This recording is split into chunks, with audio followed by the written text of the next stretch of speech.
Good evening, everyone. Thank you so much. This is John Henry Soto. Welcome to my new venture, From Ghetto to Mellow and Back. Bringing you stories, uplifting observations, and some humor.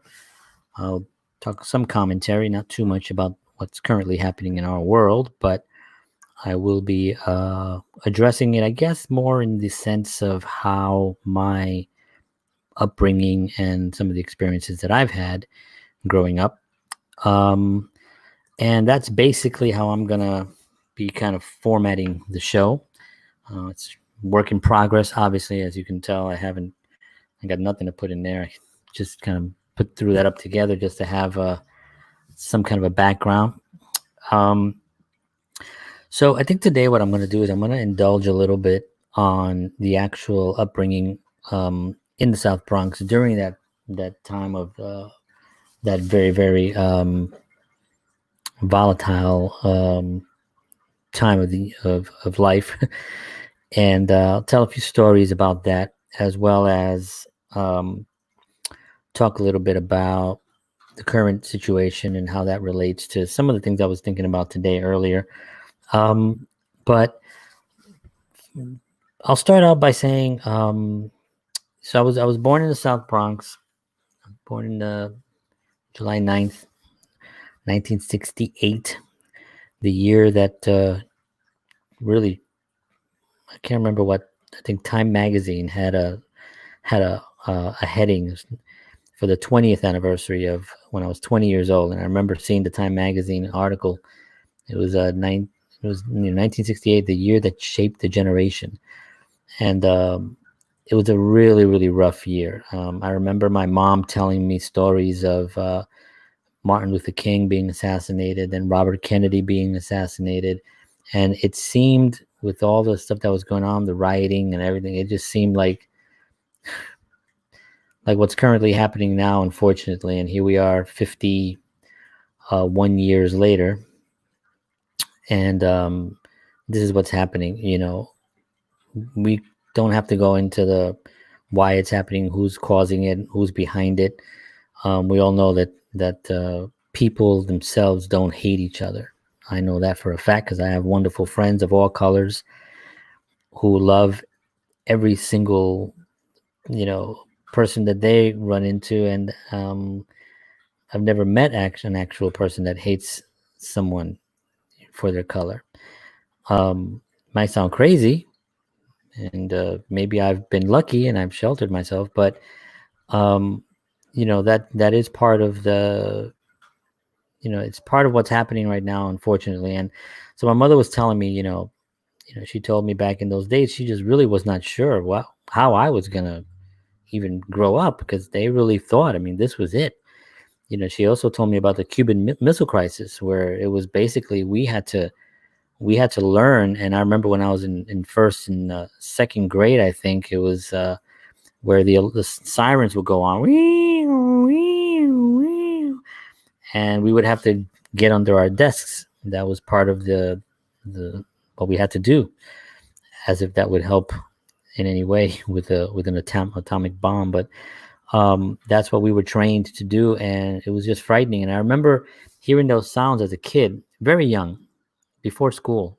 Maybe I remember I remember being very young for some reason. I don't know why, but I remember being a year old, 2 years. I remember these things. I don't know why, but I remember being very young, and my grandmother, whenever we were outside and the sirens would go on, she would always do the sign of the cross, and I thought it was a religious thing.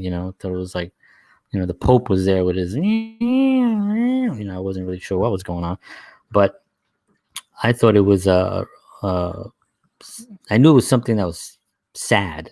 I knew that just from the tone of the siren itself and how it made people feel.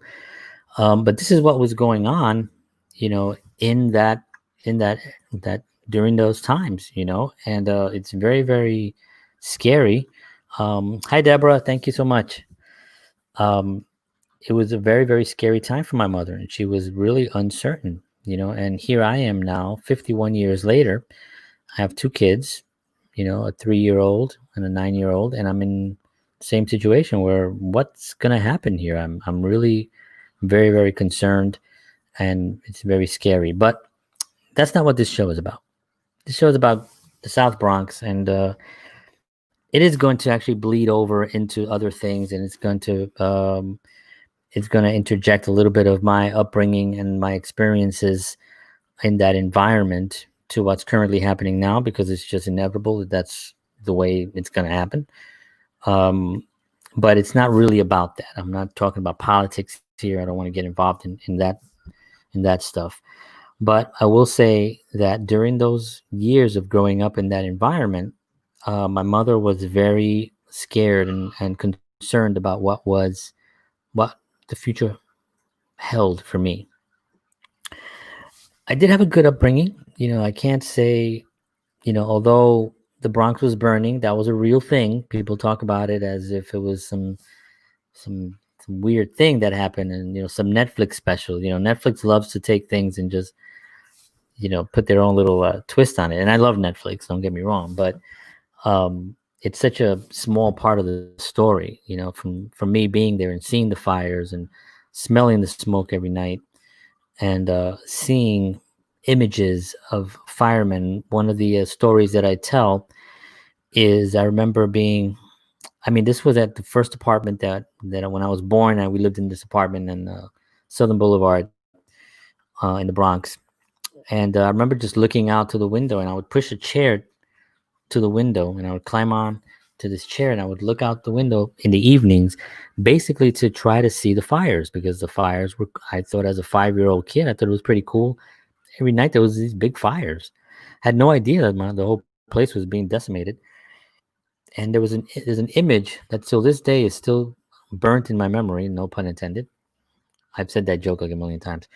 Um, but there was a fireman, and he was standing at the edge of a building, and he's leaned over this way with the fire hose, the pressure of the fire hose keeping him from falling down. So he's leaned over, literally over the edge. And he was on one building. This is two buildings, right? So it's basically, let's say this building was on fire, and he's on this building, and he would just climb. He was on the top of the thing with the hose, and he's leaning over. And if he would fall down, he would just right into the alley, And it was. I remember being so scared. I'm thinking, and even at that age, I thought to myself, if that hose turns off, isn't that what's keeping him up? And it was pretty scary. But he was fine. It was just a very majestic, very cinematic image of seeing this with the fire on and the smoke, and here is the silhouette of a man, because it was at night, um, putting out this fire, leaning over this thing.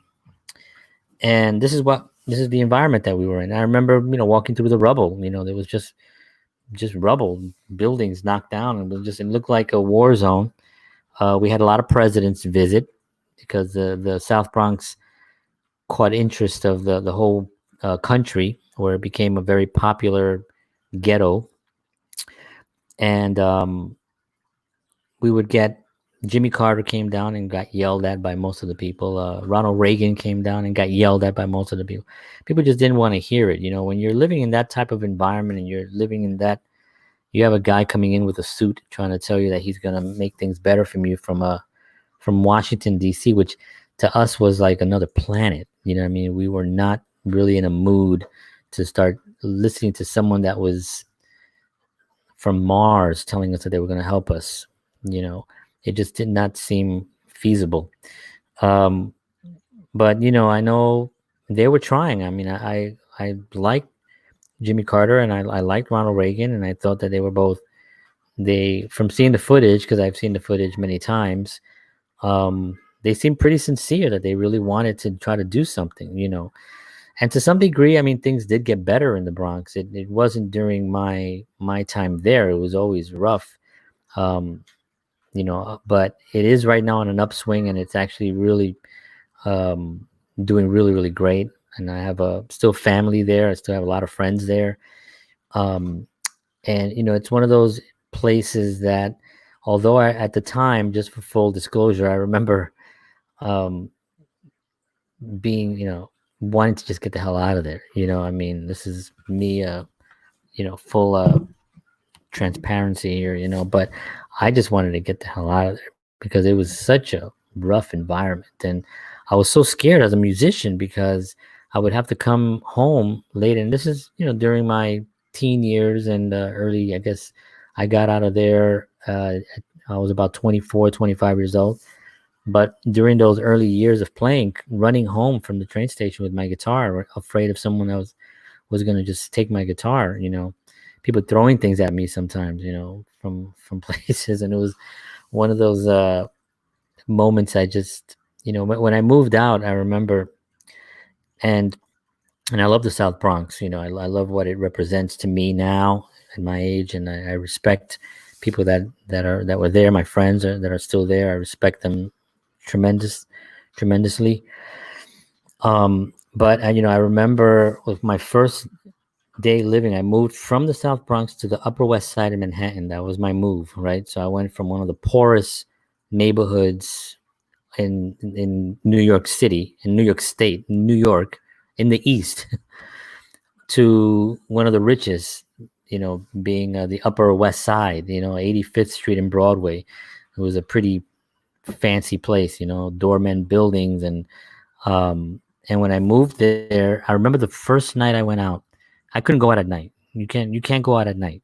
So if it's 8 o'clock at night and it's dark out, you just don't go outside, you know.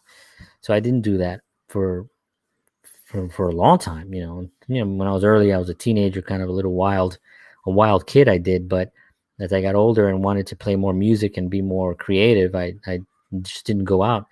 But that first night that I went out on Broadway and 85th Street, and I started walking downtown and feeling safe, just people just out and about talking. There were those little cafes, and there was, I think, I can't remember, it wasn't a Trader Joe's. It was a place that looked like a Trader Joe's. It was one of the first ones that was popular. I can't remember the name of it, but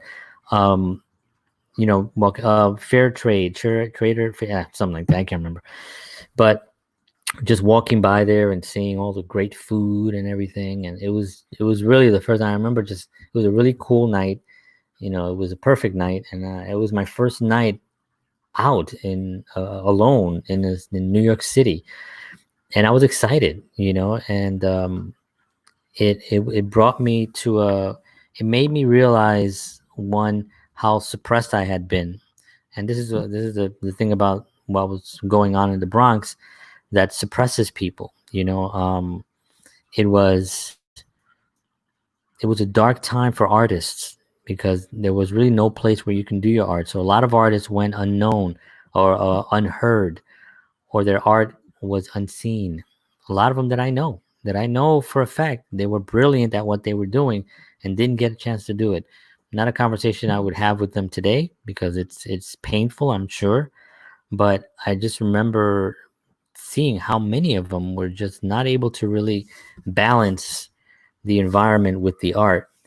And I knew that the only way that I wanted to join a band, I wanted to write songs, I wanted to do things. The only way that I could do it was to move into Manhattan and slum it out, because I lived with a bunch of like 4 or 5 girls, actually. A lot of fun. But I lived with, and in this kind of rundown apartment, and I lived there for about 2.5 years, and then I got a couple of other places. But in the Bronx, during the early days of the Bronx, with my grandparents raised me. Um, and my mother was very much involved in my life. My mother did remarry again, and had 3 more children, my brother and my 2 sisters, who we're extremely close. We talk every day via any kind of WhatsApp or text or whatever. Um, and so we were very, very close. We were closer as we got older. During those early years, it was really difficult to try to stay close because there was just so much stuff going on in that environment. Um, and it was just difficult to try to know what you wanted to do in life and explain that to someone, because you just didn't do that. You didn't really get out of the Bronx. A lot of people didn't. And that was the idea. It's not the truth, obviously, and a lot of people did get out, and you don't even have to get out. You can be successful right there, and which a lot of people are. But there was a time when you can't go around saying I want to be a blues guitarist because that wasn't a thing. Nobody did that. What do you mean? You want to play guitar like your uncle when he's drunk? That kind of thing. And that was kind of like the reality with it. But luckily, my grandfather, when I was 9 years old, he grabbed me by my hand and he said, "Come on, we're gonna go." Took me outside and we went to. There was this music store that sold old, records, 45s and LPs and record players and a whole bunch of other stuff, 8 tracks. And we walked in, and they also sold guitars all on the wall, a whole bunch of guitars. And we walked in, and he asked me, "Which one do you like?" And I'm telling you, I did not think for a second that he was going to buy me a guitar. I was just thought he was just making conversation with me. I was 9 years old. He was just like, "Which one do you like?" "Oh, I like that one's nice." "Oh yeah, that one over there is nice." I'm not saying anything for any reason. I probably would have looked a little bit closer had I known he was going to buy me one, but he did. He bought me a guitar, and that was my first guitar. My uncles all played guitar, and I learned a few chords from them, and that basically started my quest. And I think the reason why he actually bought me this guitar was because when I was about 5 years old, my great grandmother, my grandfather's mother, came to visit from Puerto Rico, and when she came, it was an event. The Queen was arriving. We needed to get the rocking chair, el sillón, had to get all reupholstered. It had to get all covered, cleaned, put in the center of the living room. Normally it was in the corner, but it had to be in the center of the living room because abuela was coming. And we would get all this food made, and there'd be all this stuff, and there'd be this cleaning going on, and it was this big thing. And so my grandmother shows up, my great grandmother shows up, and she sits down, and everyone is talking, and I'm 5 years old. I don't know what's going on. I'm just kind of just chilling. But she calls me over, and I remember this so clearly. She calls me over. She's like, "Ven acá," and I go. She goes, "Dame tu mano. Let me see your hands." And so I show her my hands, and she looks at my hands, and she goes, "Tú vas a ser un músico. Tú vas a ser tú vas a tocar la guitarra." And I was like, you're gonna be a musician. You're gonna play the guitar. And I was just like, "Oh, no, okay, But I think that kind of stuck with my grandpa, And then when I was old enough, my grandpa, he took me out and bought me that guitar just to see maybe I would. And she was right. I turned out to be a musician, and I played in bands. I recorded albums. I played on stages to lots and lots of people. Had a couple songs on the radio, and it was tremendous fun, a lot of fun doing that. And it was because of that moment in the South Bronx. And I'm going to talk a little, I'm going to show a couple of photos here because let me see where I can do it here. Okay, so here is the, I thought I had another one here. All right, I guess this is a photo here of, this is the building where I was born and raised into. I lived right in 6 floors, and I was on the 4th floor. So these windows right here, I don't know if you can see my mouse. I guess I'm not really sharing but am I sharing my screen? I guess I'm not really sharing my screen, but anyway, it's the 4th floor all the way to the right of the page of the picture, and I lived there. And then I moved to. Let me see if I can do this.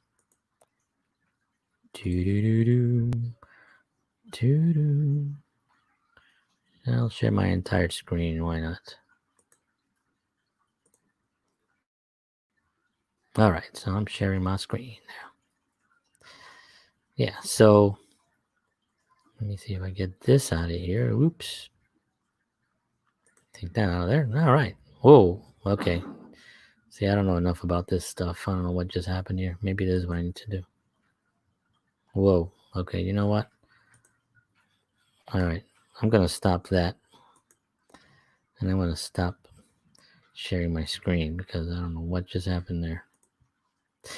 Okay, so let's go back to the photo the way I had it originally.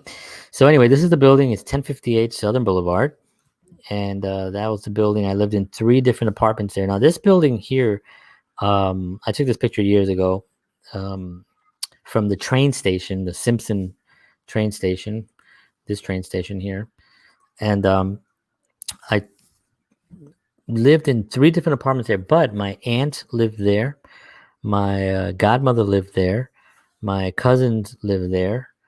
So the building was really like just full of family. We were just so many families. Then there was a restaurant down below, right underneath it, called Mama Ponte, and it was like this. It was like a restaurant. It was like the only actual restaurant where you sat down and there were booths and somebody came to your table. Like I remember the first time somebody came to our table and asked us what we wanted. I just thought they're gonna bring us our food. And I was like, we're gonna sit down and they're gonna bring us food. It's like how does that work? Who should we help them? I feel bad. But that's the way it was. It was the first restaurant I ever went to was Mama Ponte's. And it's not there anymore, obviously, unfortunately, actually, because it was good food. It had a very distinct smell, not a bad smell. It had a good smell of like very, had a beautiful, amazing Spanish food and Spanish decor inside. It was rather dark. It was darker than you would think. It actually almost like a lounge kind of a deal, but really, really great food. And so I used to go there, not often because it was more money than you would pay anywhere else. And my grandmother did not like going out to eat. She always enjoyed just cooking her own meals. That was her thing, was making her meals. And whenever she would go out somewhere and she would see somebody bringing food, she'd be like, "Y en donde cocinaron eso?" Like where did they cook that? And I was like, well, in the kitchen, I suppose. But she wasn't too fond about other people's food. She just loved to cook.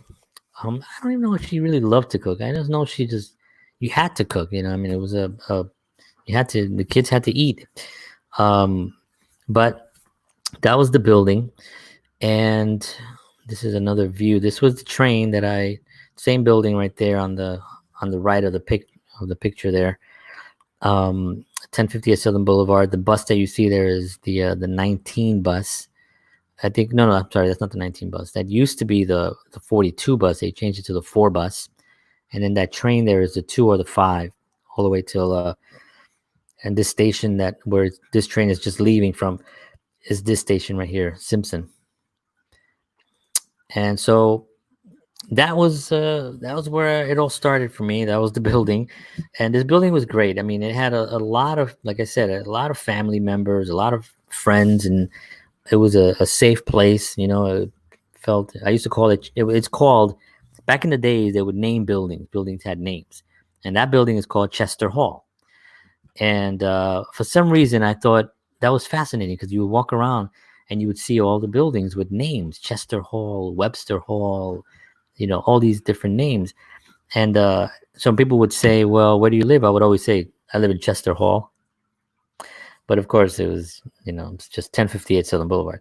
But I did enjoy the name. So till this day, I still say Chester Hall, and it's still up there. The building is going through a little bit of a crisis right now, because it's a very large building.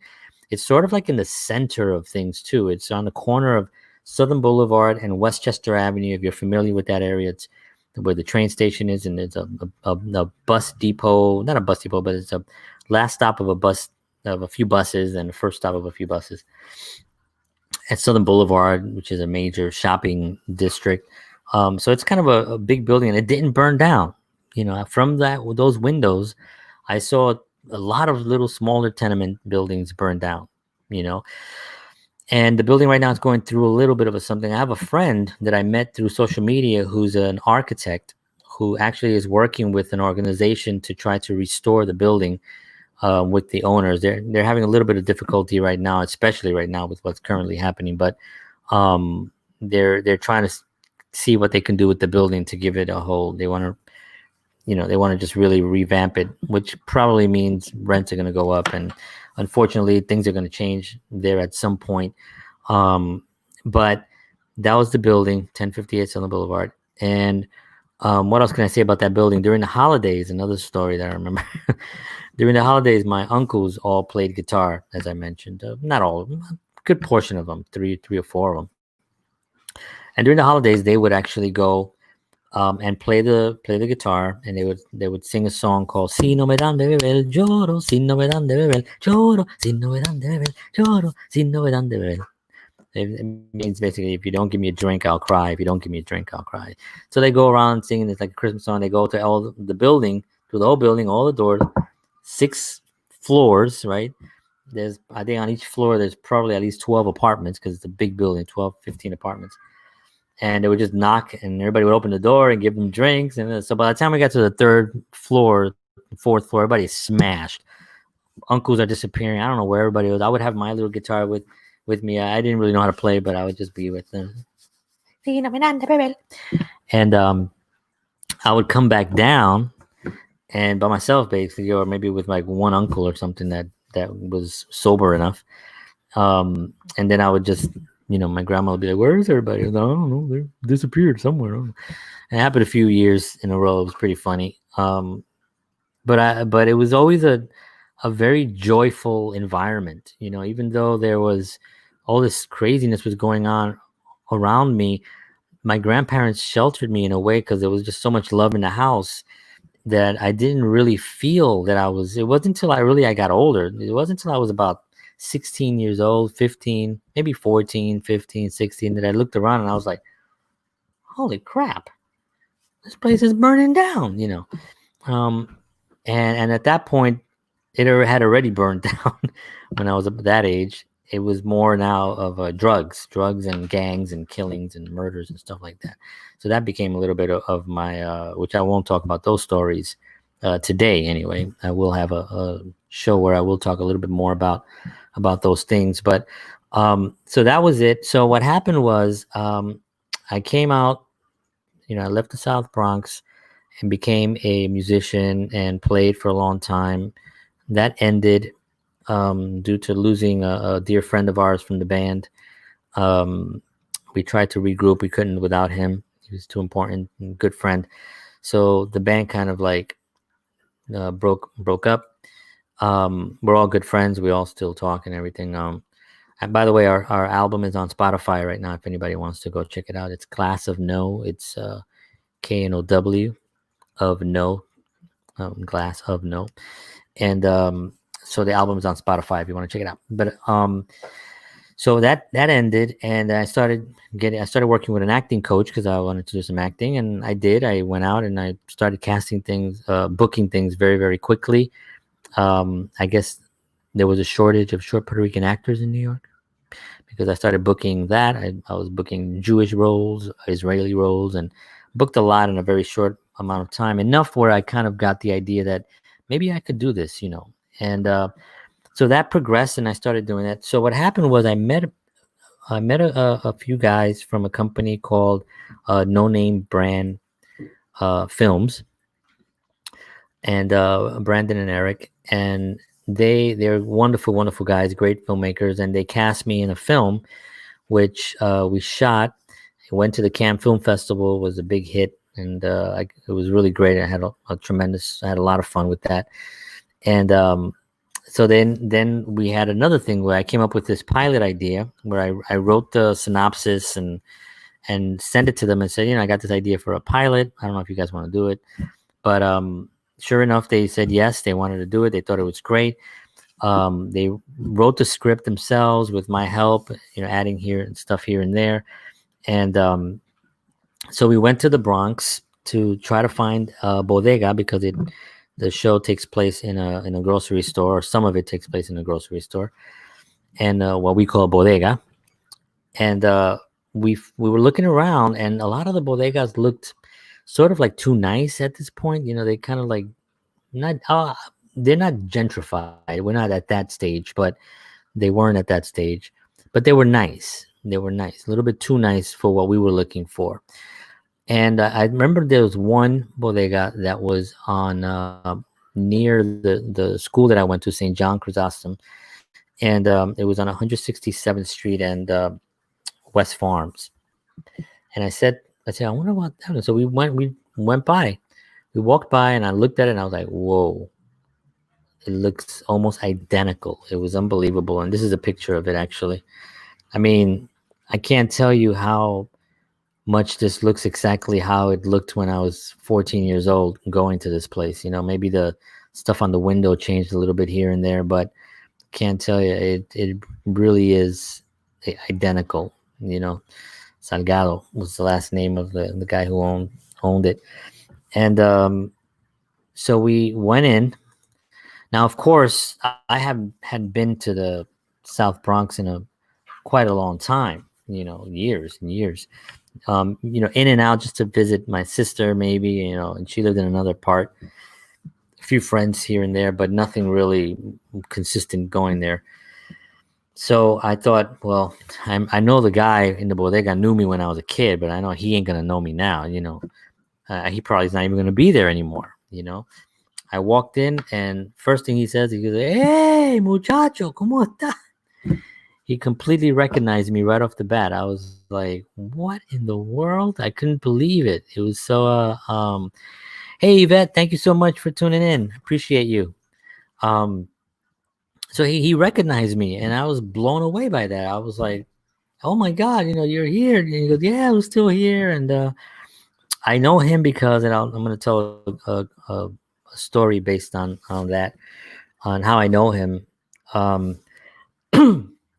So when I was about maybe 15 years old, I was a break dancer. Actually, I was sort of a little ghetto celebrity, and there were two parties. There were two big parties happening one evening.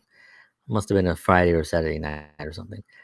And I remember there was one close to my house, which was a community center. There was like this community center, and music was out, inside, but the windows were open and people were dancing outside. It was one of these parties and stuff.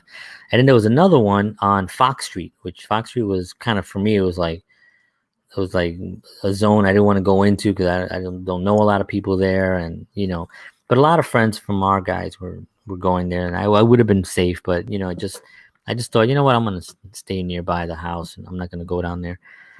And so I did, and that night I'm hanging out outside with another friend of mine, and I look down the block on Westchester Avenue. Coming towards me are about 50 people just across the street, all at the same time, just a storm of people coming down, not running or anything, but just coming down. And I looked at it, and it just looked weird to see so many people coming down at one time like that. And as they started getting closer, I started realizing that a lot of them were crying and screaming, and very, very upset. And I didn't know what was going on. So I saw one friend of mine and his name was Anthony, and we called him Ant. And I said, "Yo, Ant," I said, "What happened? What happened?" And he yells back, and he says, "They shot Tony," another Tony, right? His name was Anthony, but they called him Tony. And they shot Tony. They shot Tony. He was screaming, crying, and I'm thinking, Tony. And obviously there are a few Tonys, but immediately I knew which Tony they meant. And this poor kid, man, wrong place at the wrong time. Not into gangs, not into drugs. Baseball player, was scouted by the Cleveland Indians. Just riding his bike through the neighborhood, through that area, and shots just rang out, and he was just got in the way. So he is actually the son of the guy who owns the bodega, the Salgado bodega. And it was he was, I think he was like a year older than me, so he was probably like 17, 16. And just a tragic loss, and something that one of the first things he did when I walked into the bodega was he took out the newspaper articles, and he said, "Yeah, look, I still have it in front." And and I was just like, I mean, all this time, I guess having kids now, I can't even fathom that. And I don't even want to fathom that. But it was one of those moments where I really started appreciating where I came from, and I think it actually also lit something in me where I felt more of a responsibility for the South Bronx than I did before. Um, where generally I'm like, I would say I'm from the South Bronx, but I'm not the South Bronx or something, and I might say something like that that's kind of disrespectful. I know I've said that before, just to be, completely transparent. Um, but I am the South Bronx. I did come from that environment, and I did manage to survive and make decisions based on what I felt was the right ones. I didn't make all the right decisions. I'm not a perfect person. I make mistakes all the time, even right now. But it is part of who I am, and I remember that moment of having that conversation with him. I felt almost almost almost embarrassed to say that I'm coming in there because I want to make a movie. Like, who the hell? These guys showing me pictures, and it wasn't me doing the talking. There was a production company, and they were doing the negotiation, whatever. I was just as the actor. I was just there, and you know, I just had a child at that point. My daughter had just been born, so this was, you know, going back. No, no, wait. No, she wasn't born. My wife was pregnant, I believe. And yeah, because when the film came out and went to the Cannes Film Festival, I couldn't go because she was due right around that time, and I couldn't go, which was fine. They went and it did really well. But so here I am back in the South Bronx with this guy who lost his son, trying to figure out if we can shoot a film there. Obviously, they paid, and we did shoot the scene. We did shoot one scene there in that bodega with some great actors, and I'll just show that picture from one scene. So that was one of the scenes. And I mean, if you could look at that bodega, and you could say, I mean, that is a classic bodega. I would eat one of these things over here in the corner. I definitely would get one of those little coconut things. I forgot what they're called. Love those things. But we shot a scene, and it was a lot of fun, and we had a great time. That's my good friend David Guzon, great actor. He's in a lot of things as well.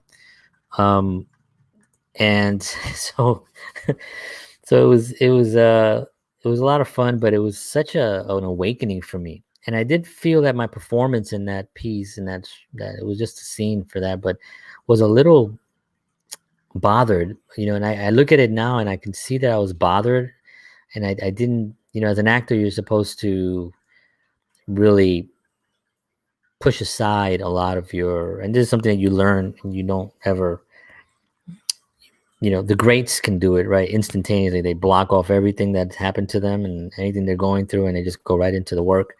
And I'm like that now. I can do that now, but at that point, I was still kind of like just, and I could see that it might have worked for the character. I think it wasn't a bad scene; it was a good scene. But I did feel that I could see that I was a little bit bothered by the whole experience. One other thing that happened there, which was kind of funny, was that they were saying in the neighborhood that there was shooting in the bodega, right? They were shooting.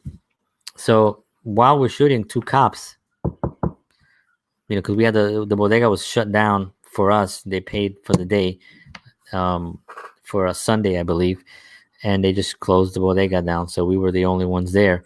So they knocked on the door, and they opened the door, and they looked around, and the cop looks around, he sees cameras, and he goes, we got a report that they were shooting here. Shooting. Not this kind of shooting. There's this kind of shooting.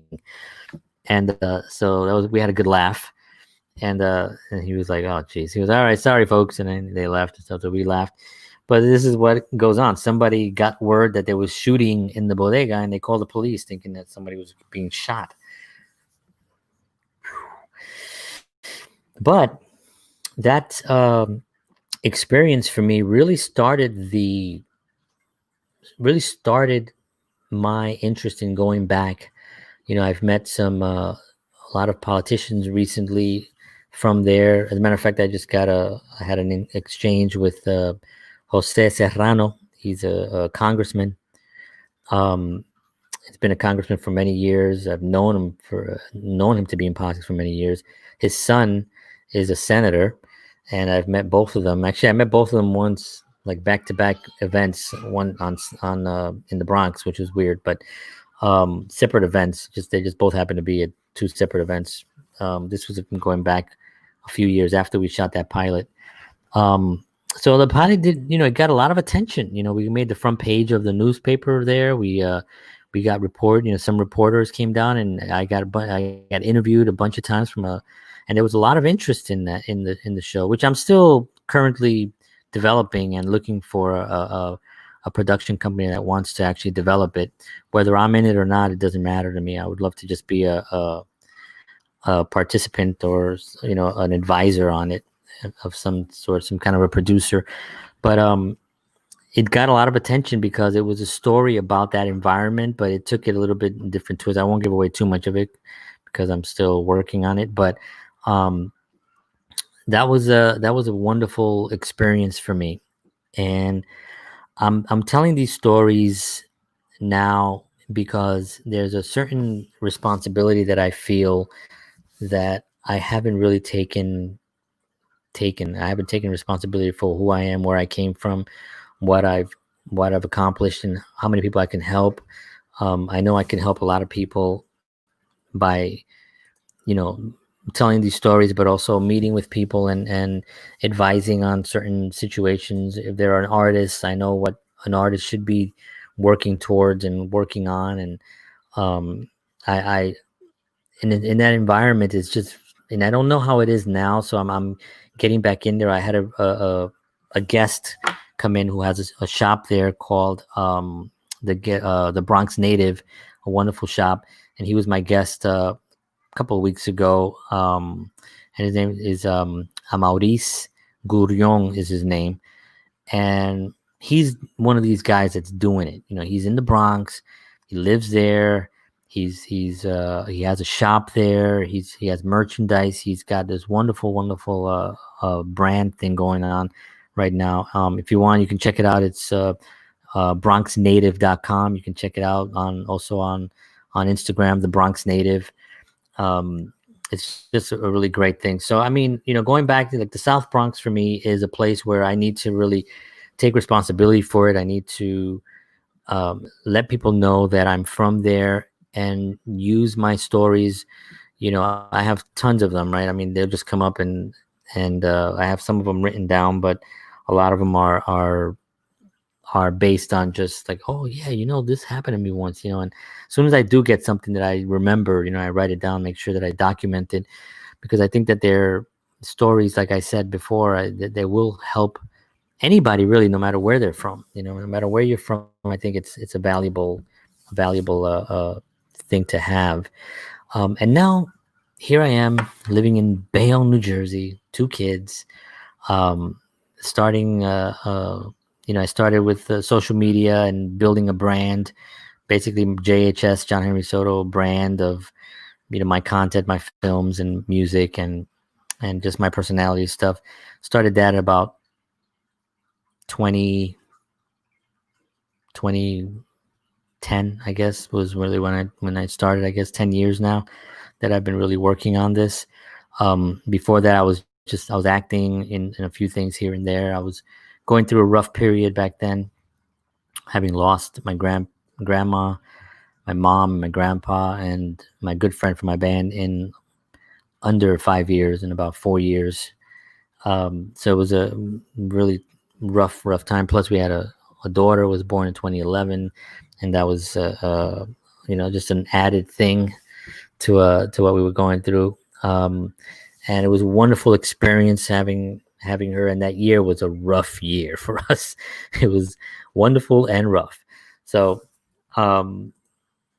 but I want to just end off by, first of all, I want to thank everybody for allowing me to actually come into your space and to talk and to tell stories. And for all those of you who've made comments and stuff, I appreciate it. This is the first one of these that I'm doing. I don't have a set time for these. I might just do one sporadically, but I think they're always going to be around 9:30. Monday, whenever I don't have a show, I'm booked pretty much for the entire month of June. I have, I think, only like 5 days off, but I did sprinkle in about four of these from Ghetto to Mellow and back episodes. And today I wanted to kind of just go back a little bit and tell the story of where I started and some of the early days on that kind of shaped who I am today. And part of my goal right now is to help people, you know. And so I want to thank Deborah Perez. She says, "Great, thank you so much." My good friend Sean, always supporting. Thank you, my man. Appreciate it. See you tomorrow night. Music Makers, 9:30 live. And Yvette Vignas, she was actually on the show last week. Wonderful, wonderful singer, educator. So she was great. So thank you so much, Yvette, for tuning in. Appreciate you all. And that is it for me today, folks. I want to thank you all for supporting, for tuning in.